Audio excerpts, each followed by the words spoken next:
Season 8 ಸ್ಪರ್ಧಿಗಳಾದ Arvind KP ಹಾಗೂ ದಿವ್ಯಾ ಉರುಡುಗ ಯಾರಿಗ್ ತಾನೇ ಗೊತ್ತಿಲ್ಲ ಹೇಳಿ. ಇವರ ಲವ್ ಸ್ಟೋರಿ ಎಲ್ಲದಕ್ಕಿಂತ ಭಿನ್ನವಾಗಿದೆ. ಇವರ ಲವ್ಗೆ ಈಗ 4 ವರ್ಷಗಳು ಕೂಡ ತುಂಬಿದೆ. ಪ್ರತಿ ಬಾರಿ ಇವರು ಸಿಕ್ಕಾಗಲೆಲ್ಲ ಕೇಳುವ ಒಂದೇ ಪ್ರಶ್ನೆ, ಮದುವೆ ಯಾವಾಗೆಂದು. ಆದರೆ ಒಂದಲ್ಲ ಒಂದು ಕಾರಣ ನೀಡಿ ಈ ಜೋಡಿ ಮದುವೆ ವಿಚಾರವನ್ನ ತಪ್ಪಿಸುತ್ತಲೇ ಇದೆ. ಇದರ ಮಧ್ಯೆ ಇವರಿಬ್ಬರ ಸುತ್ತಾಟ ಕಡಿಮೆ ಆಗಿಲ್ಲ. ಫ್ರೀ ಟೈಮ್ ಸಿಕ್ಕಾಗೆಲ್ಲ ಈ ಜೋಡಿ ಎಲ್ಲಾದರೂ ಟ್ರಿಪ್ ಹೋಗುತ್ತಲೇ ಇರುತ್ತೆ. ಸೋಷಿಯಲ್ ಮೀಡಿಯಾದಲ್ಲಾಗಲಿ ಯಾವುದೇ ಕಾರ್ಯಕ್ರಮದಲ್ಲಾಗಲಿ ಈ ಜೋಡಿ ಜೊತೆಯಾಗಿ ಕಾಣಿಸಿಕೊಳ್ಳುತ್ತಲೇ ಇರುತ್ತಾರೆ. ಅರವಿಂದ್ ಕೆಪಿ ಬೈಕ್ ರ್ಯಾಲಿಗಳಲ್ಲೂ ದಿವ್ಯಾ ಹಾಜರಿರುತ್ತಾರೆ. ಇಬ್ಬರು ಜೊತೆಯಾಗಿ ಅರ್ಧಂಬರ್ಧ ಪ್ರೇಮ ಕಥೆ ಎನ್ನುವ ಸಿನಿಮಾ ಕೂಡ ಮಾಡಿದ್ರು.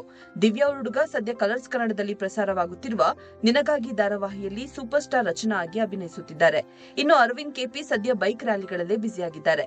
ಇದೀಗ ಇಬ್ಬರು ಫ್ರೀ ಮಾಡಿಕೊಂಡು ದುಬೈ ಟ್ರಿಪ್ ಹೋಗಿದ್ದಾರೆ. ದುಬೈ ಟ್ರಿಪ್ನಲ್ಲಿ ದಿವ್ಯಾ ಉರುಡುಗ ಸಾಹಸವೊಂದನ್ನ ಮಾಡಿದ್ದಾರೆ. ದುಬೈನ ಅತ್ಯಂತ ಪ್ರಸಿದ್ಧ ಸ್ಕೈ ಡೈವಿಂಗ್ ನಲ್ಲಿ ಬರೋಬ್ಬರಿ 13,000 ಅಡಿ ಎತ್ತರದಿಂದ ಕೆಳಕ್ಕೆ ಜಂಪ್ ಮಾಡಿದ್ದಾರೆ. ಸ್ಕೈ ಡೈವಿಂಗ್ ಮಾಡಬೇಕು ಅಂತ ನಟಿ ದಿವ್ಯಾ ಉರುಡುಗ ಅವರಿಗೆ ಆಸೆ ಇತ್ತಂತೆ.